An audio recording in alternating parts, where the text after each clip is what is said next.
دعا کے کچھ آداب ہیں، سب تو نہیں پڑھتا لیکن کچھ آپ کو بتاتا ہوں کہ پہلی چیز دعا مانگتے وقت اپنے گناہ بھول جایا کرو. بھول جاؤ ہم گنہگار ہیں. دعا کرتے وقت بھول جاؤ ہم گنہگار، کیونکہ جب اپنے گناہ یاد کرتے ہیں تو دعا کرنے کی ہمت نہیں ہوتی، اور جب اس کی رحمت یاد کرتے ہیں تو پھر بڑی بڑی تمنائیں مچلنے لگتی ہے دل میں، اس لیے کہ تو کریم. اس لیے یہ کس نے کہا حد سے سوا مانگ رہا ہوں؟ یہ کس نے کہا حد سے سوا مانگ رہا ہوں؟ جیسا ہے گنی ویسی عطا مانگ رہا ہوں. جیسا ہے گنی ویسی. اور دیکھو اس کے یہاں مانگنے میں چھوٹی مانگو یا بڑی مانگو اس کو برا نہیں لگتا. اللہ کے رسول فرماتے ہیں میرے جوتے کے تسمے ٹوٹتے ہیں تو یہ میں اللہ سے مانگتا.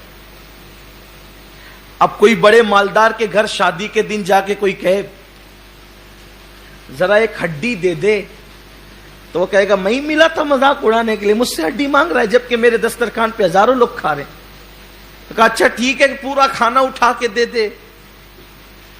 تو کہا یہ بھی اس سے بھی بڑی کوئی مذاق تھی، ارے پورا کھانا اٹھا کے تجھے دوں گا تو اوروں کو کیا کھلاؤں گا. ایک شخص ایک بادشاہ کے پاس گیا، کہنے لگا ایک چونی دے دو. تو کہا کہ کم سے کم میری حیثیت تو دیکھی ہوتی، میں بادشاہ ہوں تو مجھ سے چونی مانگ رہا ہے. کہا اچھا پوری سلطنت دے دو.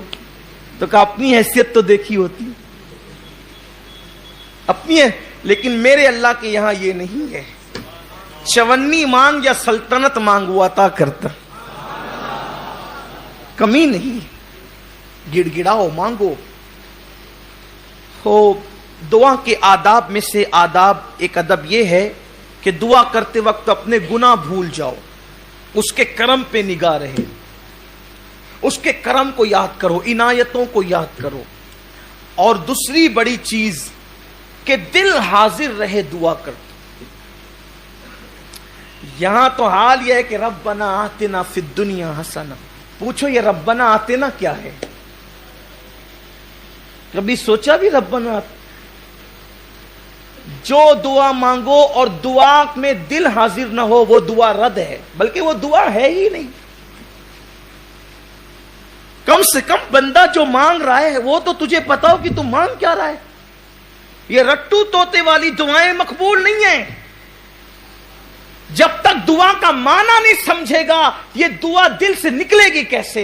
دل سے جو بات نکلتی ہے اثر رکھتی ہے، پر نہیں طاقت پرواز مگر رکھتی ہے. تو دعا کا تعلق دل سے ہے، وہ دل سے نکلے. معنی ہی پتہ نہیں ہے، دل حاضر ہو، پھر عاجزی ہو، پھر گڑ گڑانا ہو، پھر رونے جیسی صورت ہو. رونا نہیں آتا تو رونے جیسی صورت ہو. اور کامیاب ہے وہ دعا جس میں کم سے کم ایک آنسو نکل جائے. منہ بگڑتا ہے اس کی پرواہ نہ کرو، چہرہ کیسا لگتا ہے اس کی پرواہ نہ کرو. ارے لوگوں کو کیا دکھانا ہے، یار دیکھ لے، بس اسی میں ہماری کامیابی ہے. میں کیسا لگوں گا؟ تو کیا دعا کرتے وقت آپ نے کوئی شوٹنگ کروانی ہے؟ میں کیسا لگوں گا؟ ارے کیسا بھی لگے گا، قدرت کو پیارا جائے. صالحین جیسی صورت بنا، آنکھوں میں آنسو لا، عاجزی کر، گڑ گڑا. اور پھر دعا میں تکرار بڑی مقبول ہے، یعنی ایک ہی بار کو بار بار ریپیٹ کرو. دے دے دے دے دے دے دے دے دے دے دے دے کا کم سے کم 3 بار تو بول. پھر 5 تک بھی پہنچ، پھر 7 تک بھی پہنچ. اس لیے کہ اور جگہ تکرار کرو تو لوگ کہتے ہیں آگے بول، بور مت کر، لیکن یہاں تکرار کرو تو بڑی پسند آتی ہے. یہاں تکرار پسند آتی کیونکہ تکرار میں عاجزی بڑھتی جاتی ہے. اور پھر دعا میں یہ 2 چیزیں خاص کیا کرو کہ 3 مرتبہ یوں کہا کرو یا ارحم الراحمین، یا ارحم الراحمین، یا ارحم الراحمین.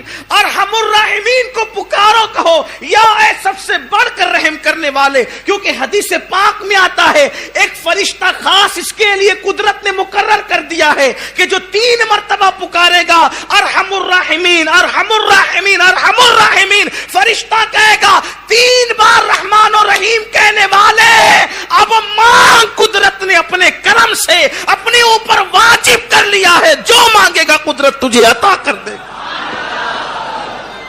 5 مرتبہ ربنا کہہ لیا کرو، اس لیے کہ حدیث پاک میں آتا ہے جو 5 بار ربنا کہہ کر مانگے اللہ اس کی دعا کو قبول ہی کرتا ہے۔ یہ آداب دعا ہے۔ اور پھر اس کے بعد کوشش یہ کیا کرو کہ جب دعا کرو تو اکیلے میں کرو، یہ خاص ہے۔ دعا کرو تو تنہائی میں کرو، تنہائی کی دعا کا بڑا اثر ہے، اکیلے میں کرو۔ اور پھر مجمع عام میں بھی کرو، اکیلے میں کرو، مجمع عام میں بھی کرو۔ مجمع عام میں اس لیے کرنے کے لیے کہا گیا کہ جہاں 40 مومن جمع ہوتے ہیں ان میں ایک اللہ کا ولی ضرور ہوتا ہے، تو ولی کی موجودگی میں کر۔ بھائی مزار پہ کیوں جاتے ہیں؟ ان رحمت اللہ قریب من المحسنین، اللہ کی رحمت ولیوں کے قریب ہے، محسنوں کے قریب ہے۔ تو اندر چلا گیا تو وہاں جا کے دعا کرتے ہو کہ ان کی برکت سے دعا قبول ہوگی، تو اوپر بیٹھا ہے تو وہاں بھی کرنا۔ اور پھر میں کہوں آپ کہیں تو کام نہیں بنتا، سید الانبیاء کہیں جس کے در سے ولایت بٹتی ہے، وہ کہتے ہیں جہاں 40 مومن جمع ہوں وہاں ایک ولی ضرور ہوتا ہے۔ اب یہاں تو 40 سے زیادہ ہے، 2-4 تو ہوں گے ہی، لیکن بڑی بات یہ ہے کہ وہ کہتا ہے اولیائی تحت قبائی، میرے ولی میری قبا کے نیچے چھپے ہوئے ہیں، ان کو میرے سوا کوئی نہیں جانتا، یا وہی جانتا ہے جو دوسرے چھپے ہوئے ہیں۔ تو ولی کو پہچاننا آسان نہیں ہے۔ اچھا اب یہ سوچتے ہوں گے کہ یار چھوٹے سے مجمع میں تو پہچان ہی لیں گے، کیسے پہچانیں گے؟ یہی تو بڑا مسئلہ ہے کہ جن کو آپ سمجھتے ہیں وہ ہوتے نہیں ہیں، اور جن کو نہیں سمجھتے وہ ہوتے ہیں۔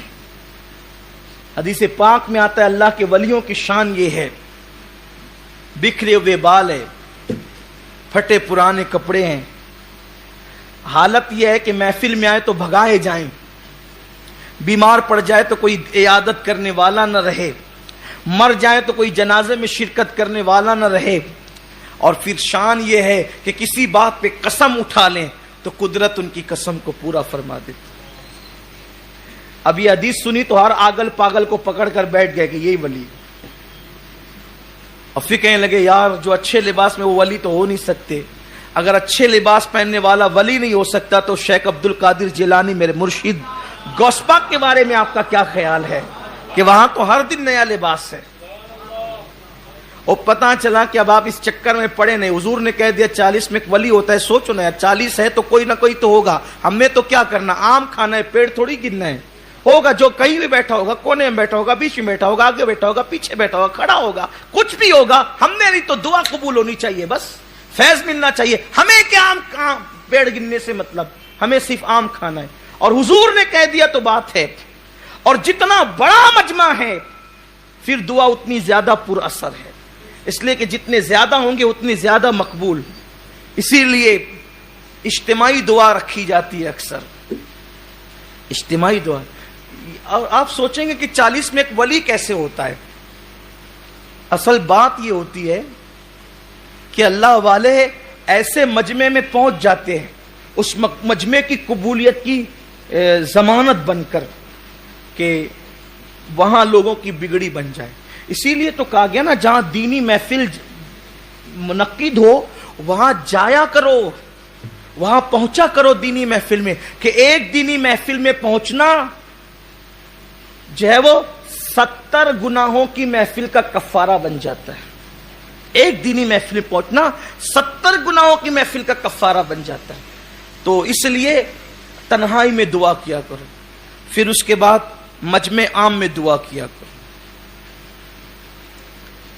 پھر اس کے بعد فرمایا کہ یہ دعا کرو تو ایسے مت کہا کرو اللہ تو چاہے تو قبول کر، تو چاہے تو رد کر، کا یہ رد ہی ہے، یہ رد ہی ہے۔ اس یقین سے کرو کہ اس نے وعدہ کیا ہے ادعونی استجیب لکم، مجھ سے مانگو میں عطا کروں گا۔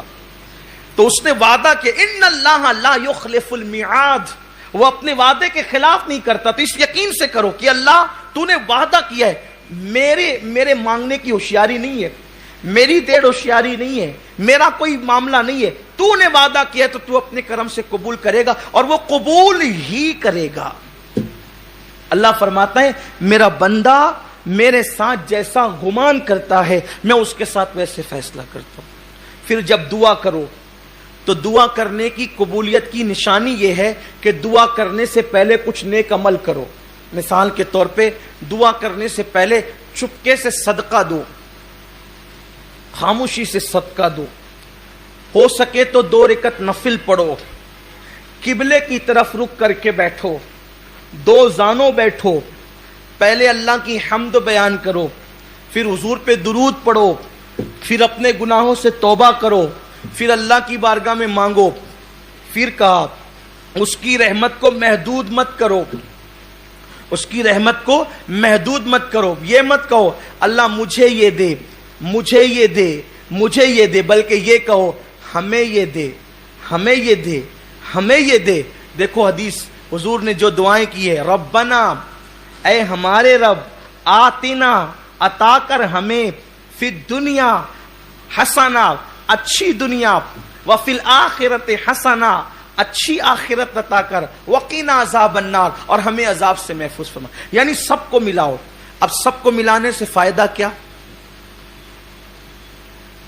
میں دعا کر رہا تھا مجھے دے, نعمت کا مستحق نہ تھا, لیکن کہا ہمیں دے, پوری امت کو ملایا تو پوری امت میں کوئی تو مستحق تھا, تو میں مستحق نہ تھا, وہ مستحق تھا. میں اپنے لیے مانگ رہا تھا, ممکن ہے مستحق نہ تھا, نہ ملتا, لیکن اب وہ پوری امت کو ملایا تو امت میں کوئی نہ کوئی تو مستحق ہوگا. اب وہ مستحق کو ملے گا تو میں تھوڑی محروم رہوں گا, کیونکہ میں نے سب کے لیے مانگا ہے, تو اس کے صدقے میں میری بھی بگڑی بن جائے گی. اس لیے سب کو شامل کیا کرو. اور پھر اللہ نے حضرت موسیٰ کلیم سے کہا, اے موسیٰ, میرے موسیٰ, ایسی زبان سے دعا کر جس سے تو نے گناہ نہ کیا ہو. اے موسیٰ, ایسی زبان سے دعا کر جس سے تو نے گناہ نہ کیا ہو, وہ دعا قبول ہے. اللہ کے کلیم نے عرض کی, مولا ایسی زبان کہاں سے لاؤں؟ حالانکہ یہ تو تواضع اور عاجزی ہے, ورنہ اللہ کا نبی تو معصوم ہے, اللہ کا نبی تو معصوم ہے. عرض کی ایسی زبان کہاں سے لاؤں؟ اللہ نے فرمایا کسی بندے سے اپنے لیے دعا کروا, اس لیے کہ اس زبان سے تو نے گناہ نہیں کیا. حالانکہ نبی تو بے گناہ ہے, لیکن ہمیں تعلیم دی جا رہی ہے آپ نے میری زبان سے گناہ نہیں کیا, میں نے آپ کی زبان سے گناہ نہیں کیا, تو میری زبان آپ کے لیے دعا کرے گی تو قبول ہوگی, اور آپ کی زبان میرے لیے دعا کرے گی تو قبول ہوگی. اللہ اکبر. اسی لیے میرے آقا فرماتے ہیں جب کوئی مومن کسی مومن کے پیٹھ پیچھے دعا کرتا ہے, اچھا یہاں تو سامنے دعا کرتے, پیٹھ پیچھے تو غیبت ہی کرنی ہے, برائی کرنی ہے, ایک دوسرے کی قبر ہی کھودنی ہے. اللہ کے رسول علیہ السلام فرماتے ہیں جب کوئی مومن کسی مومن کے پیٹھ پیچھے دعا کرتا ہے تو اس کی دعا ایسی ہے جیسے عرفات میں حاجی کی دعا ہوتی ہے, اور وہ قبول ہی ہوتی ہے. اب پتا چلا, دوسری حدیث پاک میں آتا ہے, جب تم کسی مومن کے لیے دعا کرتے ہو, مثال کے طور پہ اللہ فلاں کو روزی عطا فرما, تو فرشتہ کہتے ہیں اللہ کے بندے تو نے اس کے لیے روزی مانگی, اللہ تجھے پہلے دے گا, بعد میں اس کو عطا فرمائے گا. اس لیے پیٹھ پیچھے ایک دوسرے کے لیے دعا کیا کرو, اللہ اس کو مصیبت سے بچا, اللہ اس کو رحمتیں عطا فرما. اور دعا میں اول بھی درود, آخر بھی درود. اس لیے کہ مولانا امام المتکلمین مولانا نقی علی خان رحمت اللہ علیہ فرماتے ہیں کہ دعا کا شہپر ہے درود.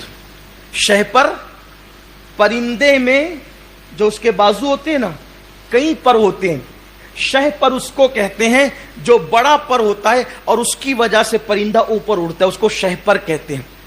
تو کہتے ہیں دعا کا شہ پر درود ہے, وہی دعا اوپر جاتی ہے جو درود کے پر کے ساتھ ہوتی ہے.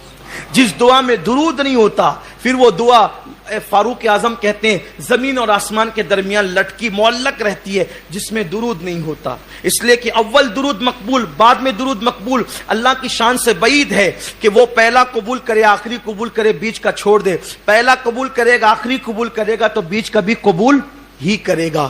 تو درود پڑھ کے دعا کیا کرو, اور پھر جب دعا کرو پیٹ میں بھی حلال ہو,